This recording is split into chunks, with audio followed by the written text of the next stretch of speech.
Pendant plus de 6 heures, les avocats de la défense ont tout fait pour obtenir un report du procès, au grand regret de l'accusation. Ils ont évoqué entre autres le délai pour préparer le dossier, la garde à vue du maire de Valenciennes, en passant par l'irrecevabilité des parties civiles. Mais chaque fois, le procureur a estimé que cette demande de renvoi justifiée par une échéance électorale n'était pas justifiée. Rappelons que Laurent Degallet s'est déclaré candidat à sa réélection ce week-end pour l'association anticorruption qui s'est portée partie civile.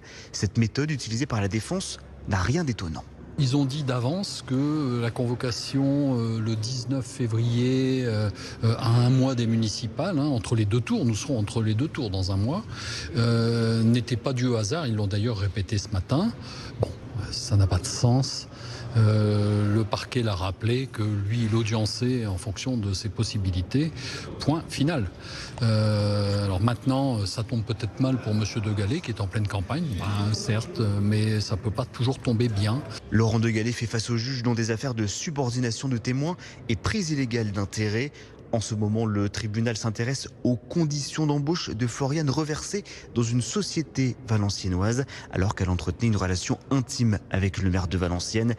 Laurent Degallet, qui risque l'inéligibilité politique, ne nie pas la relation, mais conteste formellement son implication dans l'embauche. Le procès va s'étendre sur une longue partie de la soirée et sur la journée de demain. De la lumière doit encore être faite sur le rôle du maire dans le licenciement de Floriane Reversée 5 ans plus tard, et sur la pression qu'aurait orchestrée le maire pour qu'elle abandonne toute action en justice.